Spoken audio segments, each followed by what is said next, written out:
Hola, ¿qué tal? Bienvenidos, bienvenidas a Ongi Etorriak.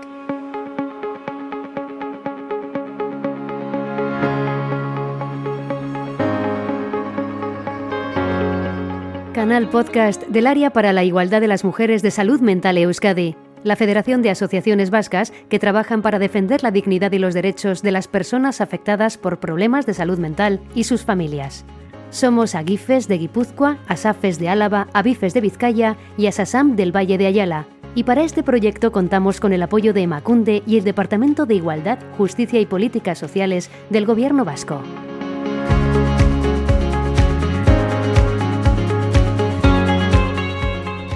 Episodio de este canal podcast de Salud Mental Euskadi. Es la herramienta que nos sirve para poner voz a las personas que tienen algo que aportar respecto a la salud mental y además desde una perspectiva de género. Soy Vicky Pizarro, periodista, y os acompaño en este recorrido de la mano de Salud Mental Euskadi.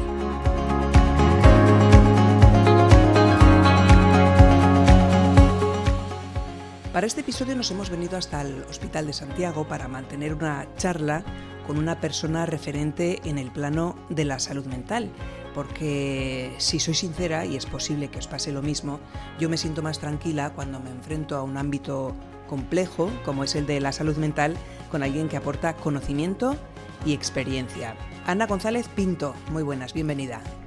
Muchas gracias. Gracias a ti, os voy a presentar a Ana. Ella es presidenta de la Fundación Española de Psiquiatría y Salud Mental, catedrática de Psiquiatría en la Universidad del País Vasco y es jefa del Servicio de Psiquiatría del Hospital Universitario Araba. También, además, Ana es miembro del Comité Asesor de Salud Mental del Gobierno Vasco. Ana, la primera pregunta yo creo que es clara. ¿Hay una perspectiva de género en la salud mental? Bueno, hay una perspectiva de género en todo y evidentemente también en la salud mental, ¿no? Las enfermedades a lo mejor afectan la mayoría a ambos sexos, pero puede ser de manera diferente y también con frecuencias diferentes. Y todo esto generalmente tiene que tener algún tipo de causa, ¿no? Porque una depresión afecta más a mujeres que a hombres, por ejemplo, y todo esto, esta perspectiva de género hay que tenerla también en la investigación, que tiene que centrarse en las causas y también los tratamientos de esas diferencias, ¿no? Acabas de citar la depresión como una patología más propia de mujeres. ¿Cuál sería la diferencia entre las patologías que sufren ellos y ellas? Bueno, hay bastantes diferencias, en salud mental al menos. Por ejemplo, durante la infancia es más frecuente que haya patología en chicos que en chicas o en niños que en niñas, aunque también las niñas tienen enfermedades mentales.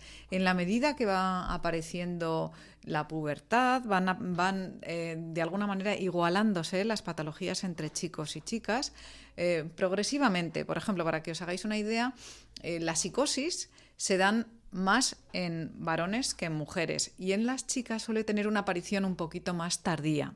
Estas cosas son importantes conocerlas, ¿no? También se dice que las mujeres van a tener mejor pronóstico cuando tienen psicosis. Sin embargo, la depresión afecta más a la mujer. Y todo esto, como decía antes, puede tener factores etiológicos como los hormonales, pero también sociales, ¿no? Que son evidentes y que tenemos que tener en cuenta. Y luego, a lo largo de la vida, la patología en general tiende a aumentar en mujeres con respecto a los varones. O sea que hay muchas diferencias.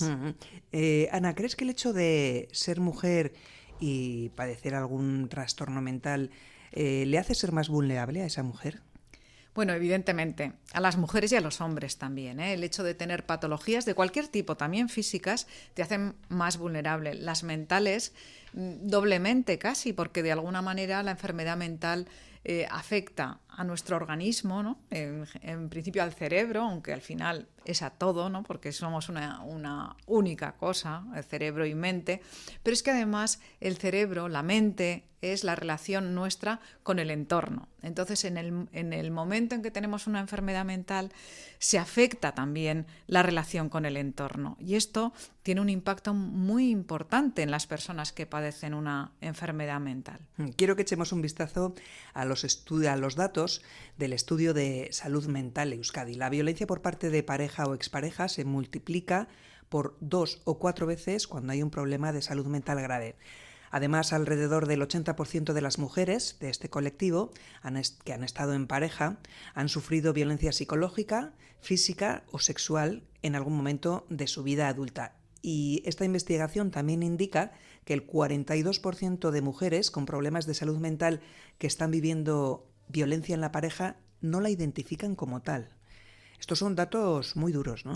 Pues sí, la verdad es que sí, hay que matizar algunas cosas, ¿no? Por un lado, hay muchas mujeres con enfermedad mental que tienen pareja y no hay problemas. Esto también hay que decirlo porque yo creo que hay que enviar un mensaje de tranquilidad, pero por otro lado hay que enviar un mensaje de alerta, ¿eh? Es decir, que sí que es cierto que la violencia en la pareja se da más en las mujeres que tienen enfermedad mental. ¿Por qué?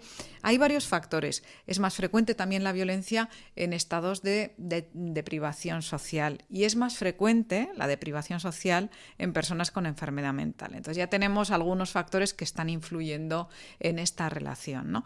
Pero también las personas cuando están enfermas, por ejemplo, en una situación de inhibición, de no poder defenderse de alguna forma, les hace más vulnerables, porque la violencia al final es muchas veces la relación entre dos personas y a veces no se llega a una situación de violencia gracias al diálogo, ¿no?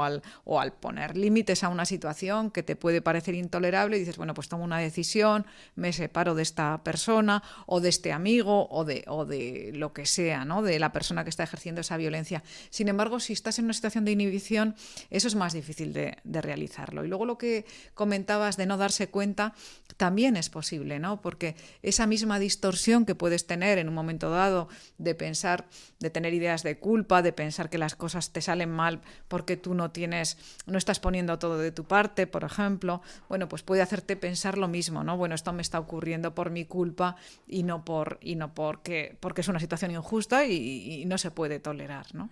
Esa violencia machista, ¿qué repercusión tiene en esa mujer con algún trastorno mental?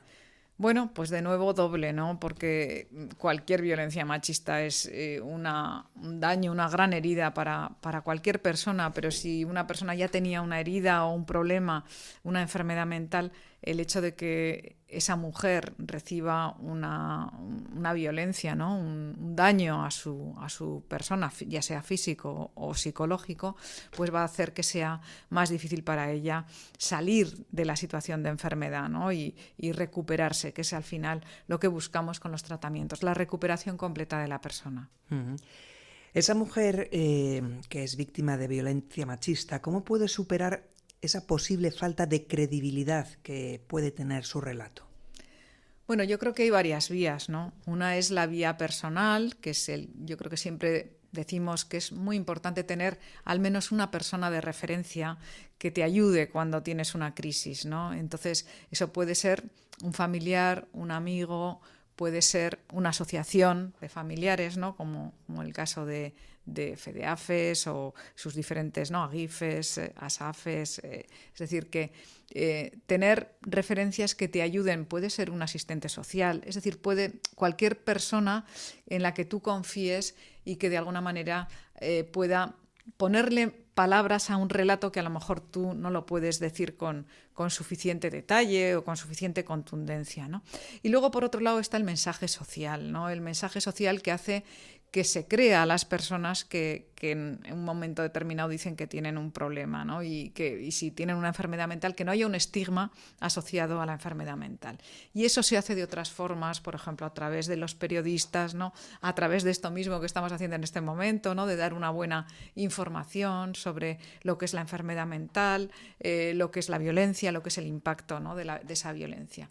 Es decir, que tenemos que trabajar desde diferentes ámbitos. Al principio decías algo que yo creo que es importante, la complejidad de la enfermedad mental, ¿no? Porque es compleja no solo en sus manifestaciones, sino también en su etiología, ¿no? Es un componente, por un lado, biológico, porque tenemos una tendencia a ser de una forma, o las familias han tenido una madre con depresión, eso ha generado, por un lado tienes una vulnerabilidad genética, por otro lado un ambiente que ha podido predisponer. Luego también hay factores, por supuesto, ambientales, ¿no? La propia violencia es un factor ambiental traumático que puede influir en que se agrave la sintomatología o que aparezca. Y luego factores psicológicos, porque no todos somos iguales. Hay personas que tienen más herramientas, ¿no? En su personalidad para salir adelante ante una situación crítica en un momento determinado, ante un estrés importante, y hay otras personas que tienen menos herramientas. Entonces, un poco lo que son los tratamientos van encaminados precisamente a dar herramientas a las personas para que puedan, de alguna forma, de forma independiente, poder salir adelante en una situación nueva de crisis que puedan tener en su vida, ¿no? Uh-huh. Bueno, ese estudio de salud mental Euskadi también apunta que hay determinados casos, desde el ámbito profesional, sanitario o social, en el que no se pregunta a la mujer si está sufriendo violencia machista, según el estudio, bueno, pues por no importunarle e incluso por no provocarle una crisis. ¿Es conveniente poner encima de la mesa con esa mujer esa posible situación? ¿Cómo lo ves? Sí, desde luego, se está haciendo ahora además bastante formación a profesionales de todo ámbito. No estamos hablando solo de salud mental, sino profesionales de la salud en general, también de salud mental, ¿no? Para que se hable de esto, ¿no? Sí que es cierto que, bueno, depende un poco cómo sean las relaciones sanitarias. Quiero decir que si alguien va puntualmente un día a una consulta, muchas veces no se pregunta. Cuando tienes una relación con un paciente, una paciente continuada de años, muchas veces es más fácil que se pueda abordar este tema, ¿no? Pero sí que es cierto que hay que abordarlo siempre, sobre todo, por ejemplo, en situaciones de urgencia. A veces hay situaciones en las que la mujer a lo mejor no se atreve a hablar espontáneamente y no se le pregunta, y por eso digo que se está haciendo ahora formación en ese sentido, para que todos también tenemos que ir aprendiendo y vamos teniendo también realidades sociales diferentes. Ahora se habla mucho más de todo esto y hay que saber abordarlo desde el punto de vista profesional también. Bueno, esa puede ser, por lo tanto, una manera de avanzar en la detección de esos posibles casos. Efectivamente. Actuar antes siempre es mejor. ¿Existe una perspectiva de género en los tratamientos, Ana, o depende de la sensibilidad que pueda tener cada profesional? Yo creo que en general en medicina no ha habido demasiada perspectiva de género, cada vez hay más, ¿no? Se está hablando mucho a nivel, por ejemplo, de patología cardíaca, como el dolor que siente una mujer cuando tiene un infarto no es exactamente igual que el del hombre. Todas estas cosas son importantes. En salud mental también. Hemos hecho hace poco una jornada precisamente en esquizofrenia y mujer, ¿no? Porque ocurre exactamente lo mismo que decíamos de la patología cardíaca. Por ejemplo, lo mismo que te decía antes de que la mujer suele tener un comienzo más tardío de la psicosis, también es cierto que cuando llegan determinados momentos de la vida, por ejemplo la etapa de la menopausia, los síntomas en la mujer muchas veces se agravan. Entonces hay que cambiar las dosis de los fármacos y todas estas cuestiones que tienen que ver al final con la vida reproductiva, hay que tenerlos en cuenta. La mujer es más compleja en el sentido de que los cambios hormonales que se van produciendo se hacen de una forma, por un lado, periódica a lo largo de la vida fértil y luego de una forma más brusca en el momento de la menopausia, ¿no? Y entonces es una situación diferente a la del varón, que es un cambio hormonal más progresivo, más lento, y eso se nota, ¿no? A la hora de tener que tratar las patologías, tanto la psicosis, como he comentado, la esquizofrenia, pero también otras patologías como la depresión, ¿no? Que también pueden estar influidos por cambios hormonales, por cambios en la vida reproductiva, la edad, pero muy vinculado a estos factores que al final son factores biológicos que también influyen, ¿no? En las patologías. Estoy acordándome que has citado la importancia de la investigación, de abordar esa investigación desde un punto de vista de género. Bueno, es tan importante que a nivel de los proyectos europeos es obligatorio tener una perspectiva de género en un proyecto para que te den el proyecto. Y en muchos proyectos nacionales, por ejemplo, también ocurre, o sea, y también los del gobierno vasco. Hay que tener perspectiva de género, no solo en los equipos, que también, porque los profesionales también deben ser equipos multidisciplinares, sino antes yo recuerdo que se decía con mucha frecuencia, bueno, no, pero no metemos a chicas porque es que no tienen el perfil suficiente, pero claro, si no están incluidas en la investigación, nunca van a llegar a tener el perfil, ¿no? O sea, hay que dar oportunidades. Y luego, por supuesto, en la patología. Es decir, que analizar de forma diferenciada los datos que tienes de hombres y mujeres te dan muchas pistas, porque hay cuestiones en que ves que, por ejemplo, algo que es importante para los hombres a lo mejor no lo es para las mujeres y viceversa. Y eso para nosotros tiene muchísimo valor, porque si sabemos que a una mujer tenemos que tratarla de distinta manera que a un hombre, pues nos da una herramienta nueva, ¿no?, a la hora de abordar esa patología nosotros lo que queremos es que nuestros pacientes se pongan bien, o sea que estamos un poco todos remando en la misma dirección si hacemos ese análisis por perspectiva de género. ¿Podrías ponernos algún ejemplo? Sí, bueno, pues por ejemplo, nosotros una de las cosas que hemos visto es que las mujeres prefieren ser tratadas con psicoterapia con más frecuencia que los varones, y les utilizan más el diálogo, la palabra, les resulta más atractivo. Es una generalización, quiero decir que evidentemente hay de todo en todas partes, pero en general, en conjunto, vemos esa diferencia. Bueno, pues eso nos da pistas para aceptarlo y para a lo mejor ofrecer estos tratamientos, ¿no?, y intentar tenerlos, ¿no?, tener grupos de tratamiento de mujeres que puedan ayudarles a avanzar. Ese es un ejemplo, pero bueno, otro ejemplo, por ejemplo, es el que te comentaba de la psicosis y las dosis, ¿no? Nosotros que hay que tener en cuenta que no nos tiene que extrañar que una mujer necesite más dosis de tratamiento a partir de los 50 años. Y esto es contraintuitivo, porque en general a nosotros se nos ha enseñado a que con la edad se necesitan menos dosis, porque también el organismo elimina menos, ¿no?, los fármacos, entonces se tiende a usar a veces dosis más bajas. Pero con el tema de la mujer que no está protegida por los estrógenos en ese momento, pues puede ocurrir lo contrario, y es importante saberlo porque va en contra de lo que normalmente pensamos. Ana, ¿cómo se puede empoderar a la mujer que sufre un trastorno mental desde los servicios públicos? Bueno, yo creo que es muy importante, dentro de lo que es la psiquiatría comunitaria en la que nosotros trabajamos, el trabajar con las fortalezas de las personas, no solamente con lo que les falta, ¿no? Cuando una persona viene a tratamiento, o cuando cualquiera de nosotros vamos a un tratamiento médico, vamos porque notamos un déficit, ¿no? Tenemos que nos falla una pierna, que hemos tenido una lesión, ¿no?, de menisco, que hemos tenido lo que sea. Nos falta la salud, ¿no?, y vamos con de alguna manera con un problema. Lo que hacemos en salud mental es tratar esos problemas, pero si a la vez trabajamos con las fortalezas de esa persona, que las puede tener perfectamente, por ejemplo, la reserva cognitiva, la inteligencia, ¿no?, es un factor protector. Bueno, pues el conocimiento, todo lo que sea animarle a esa persona, por ejemplo, a hacer ejercicio físico, a cada una hay que ver, ¿no?, como qué es lo que le gusta, qué es lo que le va, pero todas las personas tenemos fortalezas. Si trabajamos con esas fortalezas, esa persona va a tener más herramientas para poder salir adelante. ¿Cómo valoras el trabajo que están haciendo precisamente asociaciones, federaciones como Salud Mental Euskadi con personas que tienen trastorno mental, con sus familiares y especialmente con las mujeres? Bueno, yo creo que están haciendo un trabajo fantástico, y además las asociaciones yo creo que siempre han sido importantes, pero en este momento más. Ayudan muchísimo a lo que te he dicho, al tema de las fortalezas, ¿no? Están ayudando a empoderarse a las mujeres y también a los hombres, es decir, a las personas que se acercan a las asociaciones. Cada vez están trabajando más con gente joven, porque quizás antes las personas con alguna enfermedad mental tendían a ir a las asociaciones después de unos años de evolución, sobre todo si iban peor, ¿no?, la enfermedad. Cada vez se está iniciando el ir a las asociaciones antes, independientemente de la evolución, de forma que el que está bien ayuda a otras personas, y el que está mal pues también forma parte de ese colectivo, ¿no?, y se siente parte de algo, y eso es fundamental. ¿El papel de la familia sigue siendo clave en la recuperación?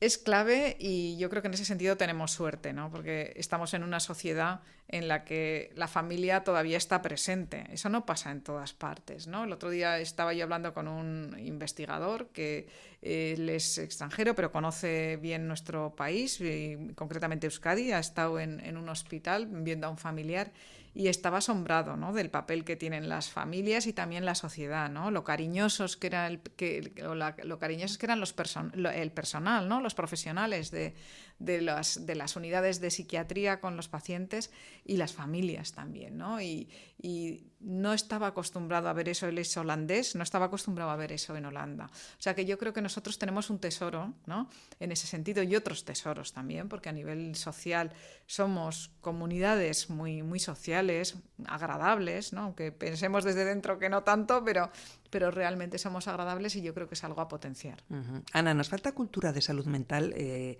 Tengo la sensación de que ha entrado en la agenda hace muy poco. Sí, bueno, estamos mejor ahora, es verdad, ¿no? Y yo creo que a raíz de la pandemia ha sido como un poco un escaparate para poder ver, porque ha habido tal avalancha de información por un lado y también de personas, ¿no?, que necesitaban ayuda, que realmente somos más conscientes. Pero hay una gran incultura en el sentido de que no hay formación, ¿no?, sobre los trastornos, la salud mental se ha intentado mirar un poco de reojo, ¿no? Y en Euskadi y en otros lugares también se ha integrado en la salud general, pero falta algún paso, ¿no? Se ha integrado, pero con todavía alguna pequeña barrera, ¿no? Y entonces ese estigma hay que quitarlo, yo creo que se está quitando. Tenemos la suerte también de tener muchos artistas que están saliendo y diciendo, oye, yo he tenido un cuadro psicótico o yo mantengo un cuadro psicótico, ¿no? Y sin embargo puedo hacer una vida estupenda, pues porque soy una persona, como decía antes, con fortalezas, ¿no? Entonces realmente se puede con una psicosis trabajar, se puede incluso triunfar, como nos lo han demostrado, ¿no?, personas, y eso tiene muchísimo valor.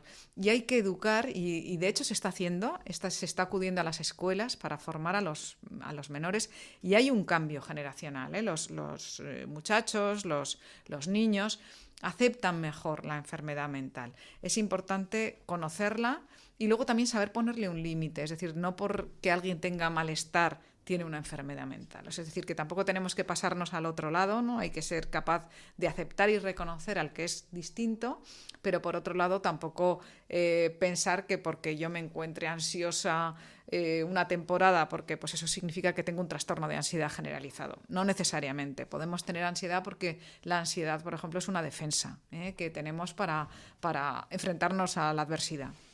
Bueno, Ana, no quería dejar pasar la oportunidad, ya que estamos aquí contigo, de preguntarte por tu experiencia personal y tu experiencia profesional. En tu sector, en la psiquiatría, ¿tú crees que hay techo de cristal? ¿Cómo está la cosa?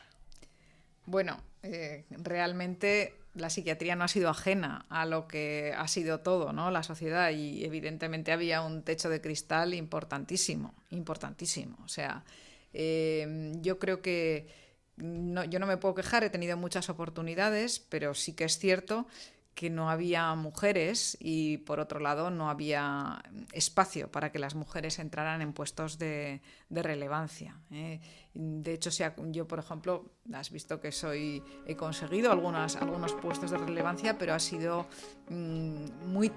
después de muchos años de trabajo, ¿no? Y yo creo que ahora está mejor la situación y cada vez vemos cómo van entrando más mujeres, y eso me parece que es un triunfo, ¿no?, de la sociedad en su conjunto, no solo de las mujeres, de todos, ¿no?, porque al final estamos un poco todos en esto, y yo confío que con el tiempo las cosas todavía sigan cambiando más, porque todavía hay problemas que no son profesionales, sino que son sociales y que van que son a veces la causa de que las mujeres no puedan acceder a puestos de relevancia, ¿no? Creo que hay un aspecto muy novedoso, que son las bajas, por ejemplo, paternales que se dan en este momento, que son iguales en hombres y mujeres, y eso hace que, por ejemplo, en las empresas, ¿no?, ya no sea, ya no digas voy a contratar a un hombre porque si no, a lo mejor tiene un hijo, y bueno, pues ahora ya somos iguales en ese sentido. Yo creo que ahí se van produciendo cambios sociales que tienen repercusiones en lo profesional también.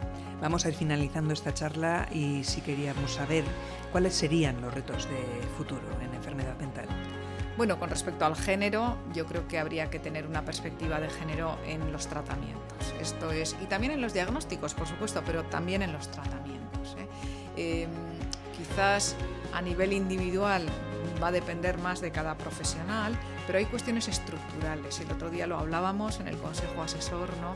Como a lo mejor en patología dual, en personas que tienen un consumo de sustancias o de alcohol con una patología mental, pues a veces requieren hospitales de día, y los hospitales de día, como los pacientes son mayoritariamente chicos, ¿no? Varones, pues entonces a lo mejor las estructuras no están tan adaptadas para mujeres, ¿no? Hay que ir buscando poco a poco que haya cambios estructurales y también, por supuesto, cambios de mentalidad, ¿no? Ana González Pinto, muchísimas gracias, ha sido un placer esta charla. Hasta la próxima. Hasta la próxima.